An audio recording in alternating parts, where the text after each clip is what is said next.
정확히 어떻게 표현해야 될지는 모르겠지만 이제 이렇게 소위 영적인 시달림을 좀 겪고 있는 사람들이 우리 주위에 좀 많이 있는데, 그래서 저희 같은 경우에도 그런 경우에 기도 부탁도 자주 받게 되고, 그런데 그 관련해서 하나님께 좀 조명을 구하면서 나아갔습니다.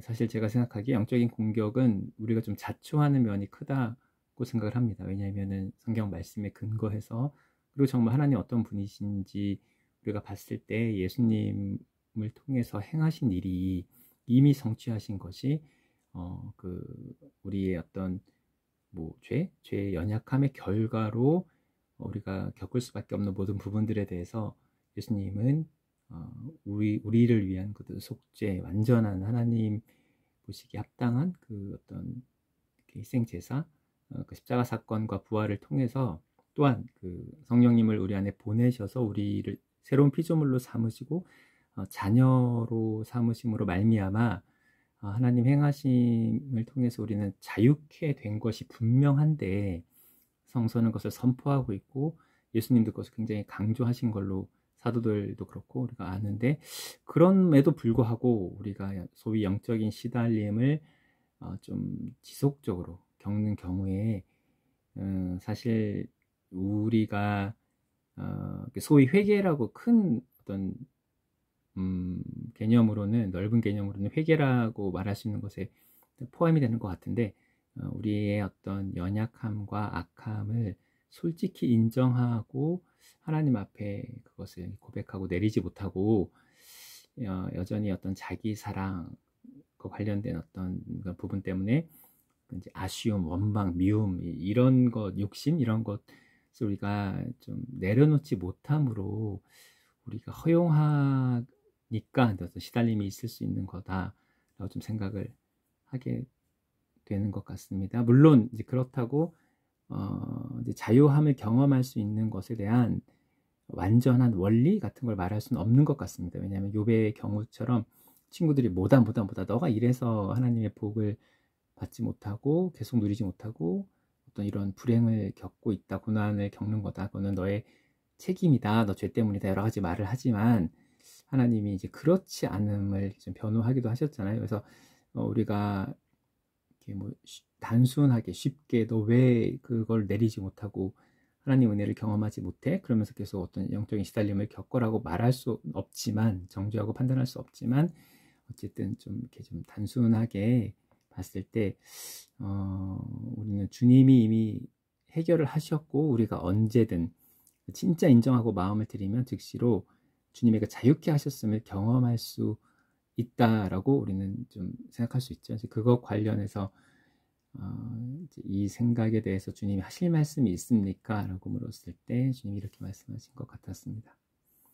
그렇다, 맞다, 네 말이 맞다. 자기 자신을 정직하게 보고 있는 그대로를 인정하고 내 앞에 나올 때 영적으로 메인 모든 것이 풀어질 것이다. 영적으로 풀어질 때 육적으로도 메인 것이 있으면 풀어질 것이다. 이것이 관련이 있다. 나는 내 사랑하는 자녀들에게 주기 원한다. 퍼주기 원한다. 그런데 이것을 받지 못하고 오히려 외면하고 등 돌리고 뒤돌아 있어서 내가 줄 수 없는 것이 안타깝다. 조약돌 몇 개를 놓지 못해서 비할 수 없이 더 귀한 보석을 받지 못하는 그것이 내가 안타깝다. 쥐고 있는 것을 내릴 때 내가 진짜 귀한 것으로 그 손에 들려줄 것이다. 그때 얻게 될 것이다. 내가 주는 것을 자녀로서 누리게 될 것입니다.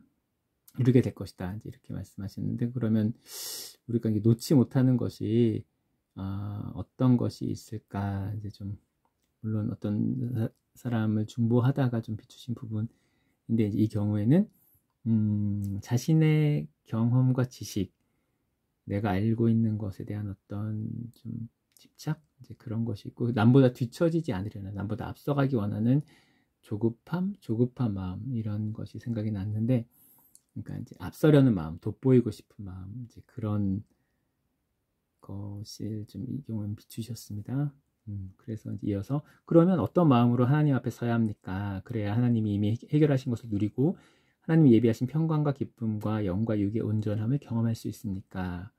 사람들이 회개라고 표현할 것 같은데 어떤 게 필요한 건가요? 하나님 예비하신 복과 은혜를 누리고 취하고 경험하기 위해서 어떻게 하나님 앞에 서야 합니까? 라고 물었을 때 내가 헛살았다, 시간을 낭비했다, 남들은 저 앞서 가는데 저만큼 앞에 있는데 난 이만큼 뒤처져 있고 남들보다 더 나은 것도 없고 이뤄놓은 것도 없다. 이러한 후회, 두려움, 조급함. 당연히 이런 마음을 품을 수 있지만 이 마음을 가지고 있어서는 해결이 되지 않는다라고 좀 이렇게 말씀을 하셨습니다. 그저 과거를 붙잡고 머물러 있는 것밖에는 진전이 없는 거다. 이런 경우는.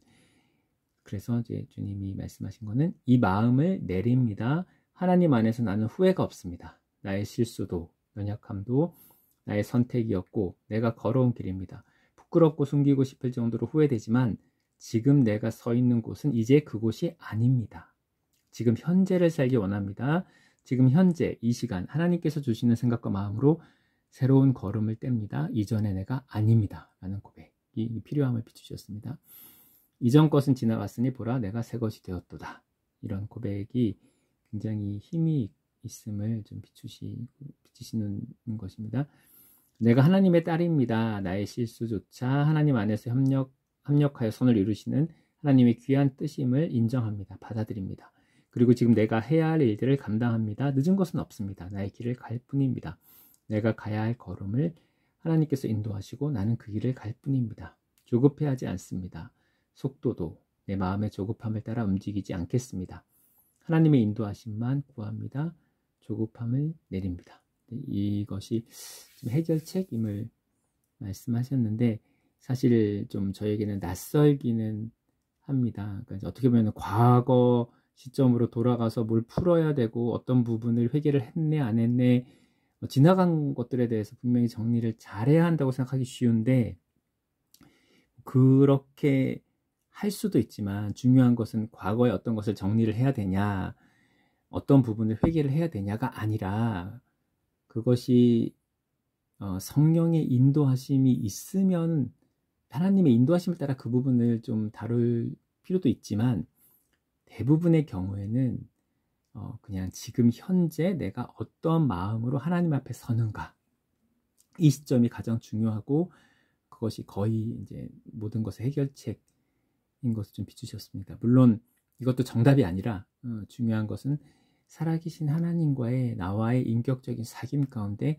그때그때 주시는 마음을 따라서 하는 것 그것이 정답이지 과거를 꼭 돌아봐서 어떤 부분을 해결해야 한다 또는 그것보다는 현재가 중요하고 현재가 전부다 이렇게 어떤 원리적으로 개념적으로 정리할 수는 없는 것 같습니다. 왜냐하면 하나님이 인격이시고 살아계신 분이고 우리 자녀들과 한 명 한 명 개별적으로 한 사람 한 사람 인격적으로 대하시기 때문에 어떤 것이 정답이다 이런 것은 없습니다.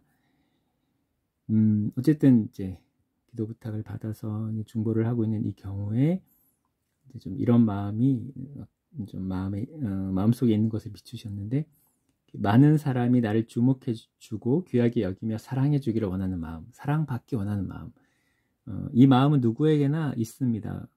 그러고 싶지 않은 사람은 아마 한 사람도 없을 것입니다. 이것이 내가 인지하든 내재되어 있는 것이라 내가 인지하지 못하든 누구에게나 있는 기본적인 욕구입니다. 그리고 사랑을 필요로 하고 그것이 맞고 그러나 아이에서 어른으로 자라감에 따라 자기중심적인 사고가 변해갑니다. 세상의 주인공이 내가 아니라는 것을 알게 되고 너무나 많은 사람들이 있고 나보다 훨씬 더 잘나 보이고 뛰어나 보이는 훌륭해 보이는 많은 사람들이 있는 것을 알게 되기에 내가 그렇게 주목받지는 못하지만 그런 사람을 쫓아가고 따르고 좋아하고 닮고자 합니다. 이것이 청소년기에 생기는 특징입니다. 그러나 이것도 어른이 되어감에 따라 훌륭함과 뛰어남과 멋짐의 기준이 아름다움의 기준이 하나가 아님을 알게 됩니다. 생각하기 나름이고 기준이 여러 가지가 있음을 어떻게 보느냐 어떤 관점으로 보느냐에 따라 누구든지 주목을 받을 만한 부분이 있으며 누구든지 아름다운 부분이 있고 귀한 면이 있다는 것을 알게 됩니다. 그래서 남보다 뛰어나 보이지 않는 나에게도 그런 점이 있음을 발견해가며 그리고 그런 부분을 더 개발해 나가려 하고 노력해 갑니다. 언제나 내가 존중받고 주목받지 못해도 이것은 당연한 것으로 여겨집니다. 왜냐하면 사람의 관점이 다 다르기 때문에 어떤 이에게는 단점으로 비출 수도 있고 다른 이에게는 장점으로 비출 수 있는 상대적인 것이니까요. 그러나 어른이 되어서도 이러한 관점으로 보기보다 자신의 관점으로 보고 이것을 절대화하고자 하는 성향을 가진 경우가 있습니다. 내 기준으로 사람을 봅니다. 이것으로 판단하고 평가합니다. 그리고 다른 사람도 이 기준으로 나를 보아주기를 원합니다. 이런 좀 문제가 되는 경우가 있죠. 그런데 왜 이것이 발달하지 못하냐면 나의 모든 부분 전인격적으로 나의 그 존재 자체가 존중받아 마땅한 존재임을 유년 시절에 배우지 못했기 때문입니다. 받지 못했기 때문입니다. 내가 무엇을 잘해서 칭찬받았거나 나의 칭찬받고 사랑받음이 나의 이 잘남이나 좋은 점, 좋은 행동 때문이라고 여겼을 때, 부모가 그렇게 여기도록 특정한 행동이나 그런 행동을 보였을 때 과한 칭찬을 받은 경우 칭찬과 사랑이 조건적이라는 생각을 하게 됩니다. 존재 자체 그대로의 수용과 인정, 나의 결과만 아니라 과정도, 그리고 나 자체도 그러함을 배우지 못한 경우 이런 관점으로 보는 부분이 발달하지 못할 수도 있습니다. 사랑은 조건이 아닙니다. 특히 부모의 사랑은 조건적인 사랑이 아님을 아이들, 유년기에 반드시 느끼도록 해주어야 합니다. 칭찬받을 행동은 당연히 칭찬해줘야겠지요. 잘못된 행동은 당연히 훈계가 있어야 합니다. 그래야 도덕성이 발달합니다. 그러나 그러지 않아도 소중하다는 것을 알도록 내가 실수하고 부족하고 잘하지 못했을 때에도 괜찮다고 지지해주고 응원해줘야 합니다. 지금 사랑을 받기 원하는 것입니다. 관심을 받기 원하는 것입니다. 나를 지지해주고 칭찬해줄 사람을 찾고 있는 것입니다. 그것이 필요하니까요. 그것이 아니면 자신의 존재 가치를 부정당하는 것처럼 낙심하니까요.